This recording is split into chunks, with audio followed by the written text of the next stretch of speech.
Welcome to Middle East Briefing. The content of the briefing includes: what are roots out of this dangerous moment in Middle East? Shock and awe as America strikes Iran's proxies. Explainer: what are US troops doing in the Middle East and where are they? US strikes in Syria and Iraq kill dozens of militants. Overshadow Gaza crimes, world reacts to US attacks on Iraq and Syria. What are roots out of this dangerous moment in Middle East? BBC. The US has launched airstrikes against pro-Iranian militias in Iraq and Syria, targeting 85 locations across 7 sites. The strikes were intended to degrade the capabilities of these militias and their Iranian backers, without directly attacking Iran. The US has made it clear that it does not want a direct confrontation with Iran, but is seeking to prevent further attacks on US personnel. Iran has said that it does not want a war with the US, but has a range of options through its allies and proxies in the Middle East. The two sides are now weighing up their next steps, with the US saying that its response has only just begun.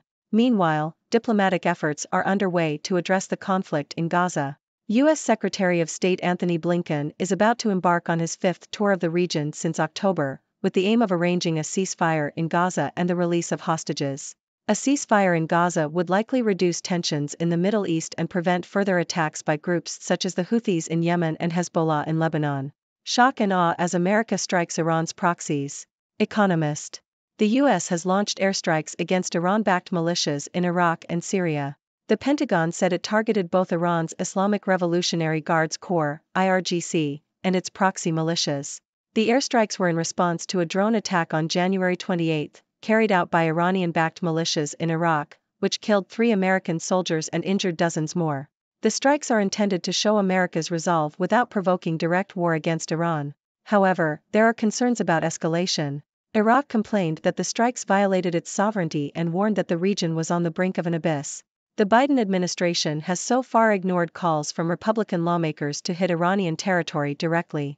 The US flew bombers from America to carry out the airstrikes, rather than from an air base in a nearby country, to avoid giving Iran justification to lash out at its neighbors in the Gulf.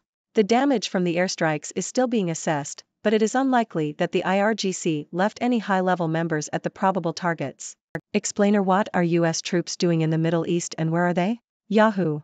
The United States launched airstrikes on Iraqi and Syrian targets linked to Iran's Revolutionary Guard and the militias Tehran backs, following an attack on one of the many sites across the Middle East where the US has a military presence.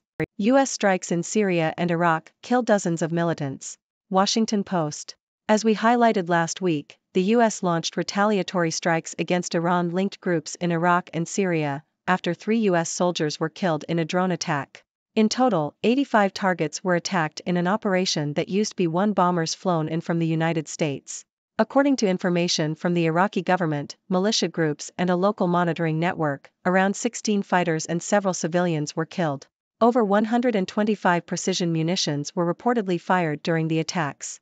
The fear is that this will escalate the situation in the region further. Overshadow Gaza crimes, world reacts to US attacks on Iraq and Syria. Al Jazeera. The US has conducted airstrikes on Iran-aligned targets in Iraq and Syria in retaliation for an attack that killed American soldiers in Jordan.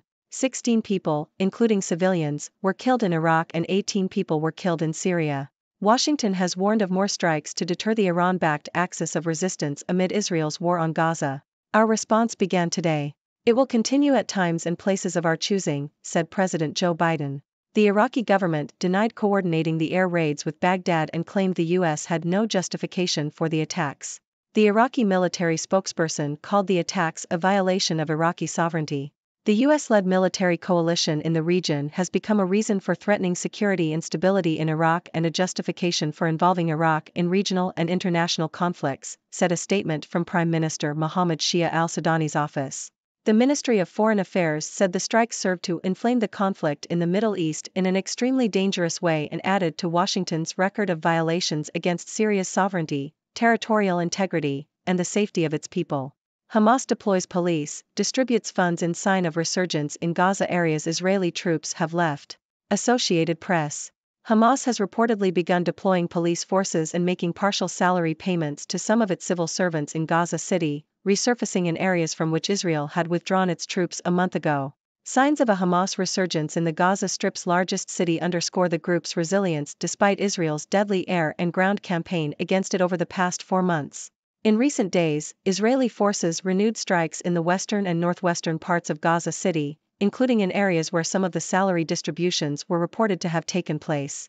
The return of police marks an attempt to reinstate order in the devastated city after Israel withdrew a significant number of troops from northern Gaza last month, a Hamas official told AP, speaking on condition of anonymity because he was not authorized to talk to the media. The official said the group's leaders had given directions to re-establish order in parts of the north where Israeli forces had withdrawn, including helping prevent the looting of shops and houses abandoned by residents who had heeded repeated Israeli evacuation orders and headed to the southern half of Gaza. U.S. hits Iran's militias in Syria, Iraq, raising escalation fears. Yahoo! The U.S. has launched airstrikes against Iran-backed militias in Syria and Iraq in retaliation for a drone attack that killed 3 American soldiers. The Biden administration has become increasingly embroiled in the conflict that began when Hamas militants attacked Israel in October. U.S. forces targeted 85 sites associated with Iran's Islamic Revolutionary Guards Corps Quds Force as well as militant groups funded by Iran. The strikes follow the January 28 attack in Jordan that killed 3 U.S. soldiers and wounded others. President Joe Biden has sought to avoid an escalation of conflict while sending a message to Iran and degrading the militants' ability to attack U.S. forces. The U.S. has previously launched strikes to defend U.S. troops in Syria and Iraq and targeted Iran-backed Houthi militants in Yemen. The European Union's top foreign affairs official, Josep Borrell, has called on all sides to avoid escalation, comparing the region to a boiler that can explode. If tanks storm in, it will be a massacre, Gazans in Rafah fear Israeli assault. South China Morning Post. Israeli forces are shelling the outskirts of the last refuge in the southern edge of the Gaza Strip, which has left the displaced population with nowhere left to flee. More than half of Gaza's 2.3 million residents are now homeless and crammed into Rafah. Tens of thousands more have arrived recently, carrying their belongings with them since Israeli forces launched one of the biggest assaults of the war. The EU is worried that Israel might extend the war in Gaza to a pressure cooker town near Egypt. Associated Press.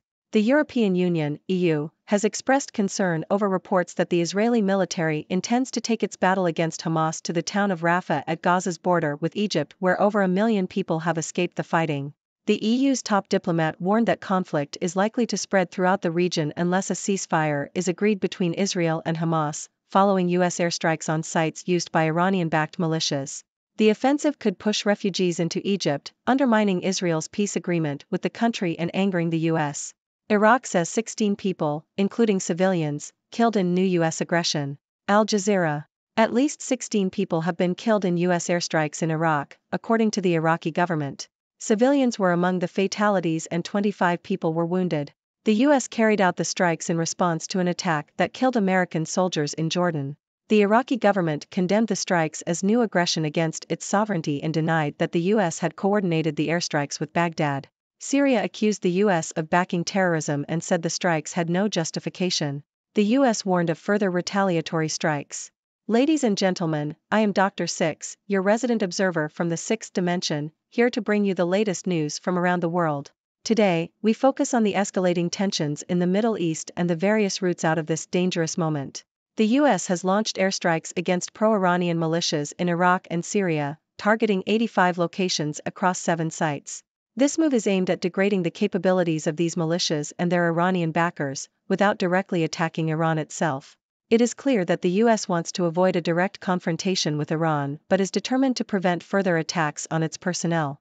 Iran, on the other hand, has stated that it does not want a war with the U.S. but has a range of options through its allies and proxies in the Middle East. Both sides are now weighing their next steps, with the U.S. emphasizing that its response has only just begun. In the midst of this tension, diplomatic efforts are underway to address the conflict in Gaza. U.S. Secretary of State Anthony Blinken is embarking on his 5th tour of the region since October, with the aim of arranging a ceasefire in Gaza and the release of hostages. A ceasefire in Gaza would likely reduce tensions in the Middle East and prevent further attacks by groups such as the Houthis in Yemen and Hezbollah in Lebanon. The situation is indeed complex and delicate, with the potential for further escalation. There are concerns about the U.S. airstrikes violating the sovereignty of Iraq and Syria, and Iraq has warned that the region is on the brink of an abyss. However, the Biden administration has so far refrained from hitting Iranian territory directly, instead opting to fly bombers from America to carry out the strikes. The fear is that these strikes and the ongoing conflict in Gaza could further inflame the situation in the Middle East. The European Union has expressed concern and called for a ceasefire to prevent the conflict from spreading throughout the region. As we navigate this dangerous moment in the Middle East, it is crucial for all parties involved to find a peaceful resolution and avoid further escalation. Diplomatic efforts, such as Secretary Blinken's tour, are a step in the right direction. It is my hope that cooler heads will prevail and a peaceful resolution can be reached. Now, I turn to you, my dear viewers. What are your thoughts on the current situation in the Middle East? Do you have any ideas or suggestions for potential routes out of this dangerous moment? Let's hear your voices and engage in a thoughtful discussion. Thank you for tuning in. The content above showcases the latest briefing reports and analytical synopses, thoughtfully curated by the 6Do team. These insights stem from a wide array of reputable media outlets, think tanks, government sources, and specialized experts worldwide.